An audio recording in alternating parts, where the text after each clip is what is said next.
As a Zimbabwean who's currently studying in South Africa, I've had my fair share of struggles with university applications and just university in general.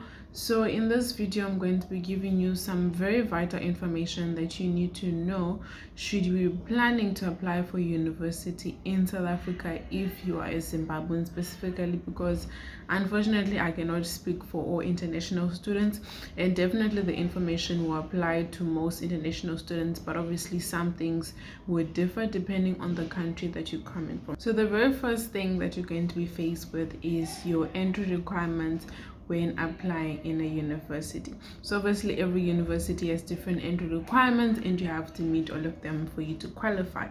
But when it comes to those entry requirements, they're going to require a matric certificate. So if you did your A levels or your O levels a year before you apply, some universities will accept your A level results as they are without you converting. But those that have written their A levels or O levels more than 5 years prior to you applying for university, they're going to require you to have a SAQA evaluation form.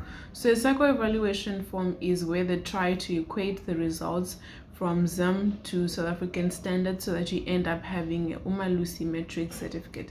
So they're going to require you to have that when you start applying. And if you know that in your A levels or your O levels you didn't have the subjects that meet the minimum requirements, I would just suggest that you just redo your metric year in South Africa, because there's no point in you having a SAQA evaluation form but you actually do not have the subjects that meet the entry requirements that you required. But obviously if it's the same subject or they are somewhat similar to what is required for you in South Africa, then definitely you will need your SAQA evaluation form.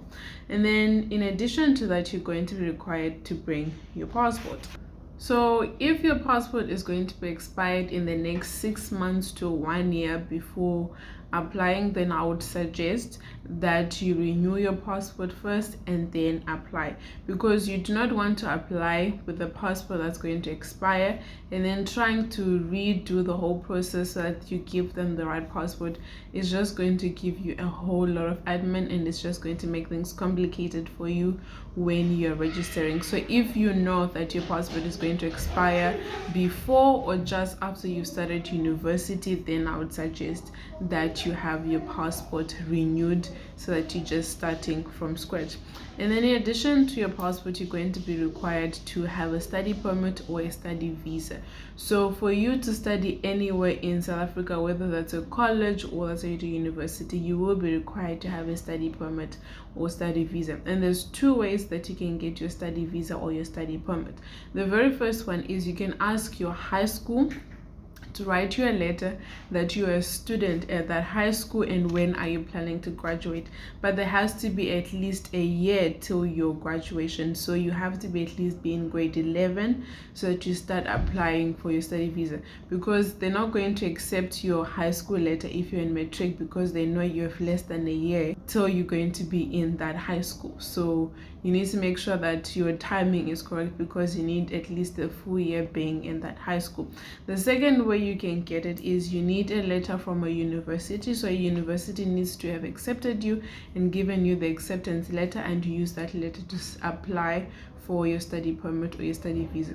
Unfortunately, the acceptance letters, they come late. They might even come towards September and you're starting university the next year in Feb. So that's going to give you some issues where you're going to have to apply for an emergency study permit or study visa, and unfortunately the university is not always able to give you a letter as early as possible. There are some cases, if your marks are like really exceptional and you apply at university as soon as possible, you might have your acceptance letter by at least June. But just be aware that your acceptance letter might come late and it will delay your application process for your study permit, and that will bring some difficulty for you during your registration, because you will not be able to register without a study permit or a study visa. So I would highly suggest that you start applying for this as soon as possible. During your whole process of applying, you're going might be requested to pay an application fee, which is pretty much an admin fee that you have to pay for you to apply. And obviously without you paying that application fee, they will not look at your application at all. Please note that at some universities the application fee does not count if you are from an SADC country, which is obviously Zimbabwe, and at some universities they actually make it more expensive for international students. For example, at Stellenbosch University, it is free to apply if you're an international student, but at Wits, which is a university in Johannesburg, the application fee is 700 Rand compared to the 100 Rand that South Africans are paying. So please just be aware of those application differences, because you don't want to pay a certain amount because your South African friends are telling you, but as an international student, it's a completely different story.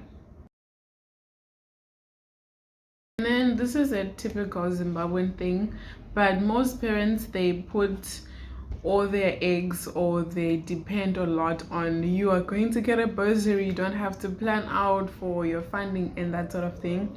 Unfortunately, as an international student, you will not be able to get any bursaries. I've been looking since I started university and even before that, and I have not been able to find any bursaries or even scholarships. So please do not put all your eggs in one basket and depend on you getting a bursary for you to fund your university. If you do not have the means to go to university, then I would suggest you start saving up, you start working, or perhaps consider having a gap year so that you can get your finances together. You can approach different people, like rich business people, so they can fund you so that you go to universities. Please do not be disappointed when you do not find any bursaries. I get a lot of questions from people like, hey, can you please plug me with some bursaries for international students? Unfortunately, there aren't any. So please make sure that you're looking at your budget carefully and making sure that you have enough funds to fund you for university, because you really do not want to get accepted for a course that you want, and unfortunately you can't go to university and take the place because you do not have the funds for it. In addition to you having the whole tuition fee that you need to pay, in the description box I've put a list and possible costs that you're going to have. Look at your living expenses, what traveling arrangements are you going to make, so that you can make a proper budget and you can actually see the real amount of expenses that you're going to have. That will really put things into perspective, instead of you having this living in a fairy tale in a way, because you're thinking some miracle is gonna come up and you're gonna get the funding. And if you really are not going to have the funding, then I would highly suggest that you start even backup buddy or fund me, those type of things during your high school years, so that you're at least prepared when you get to university. So this is all the information that I have for you regarding applying for university in South Africa. If you have any more questions, definitely comment down below in the description and I'll definitely answer them. And please share this video with more people that you think would highly benefit from this video. And if you'd like more videos like this, definitely consider subscribing and join me next week Friday at 12 p.m. South African time for a brand new video. Bye guys.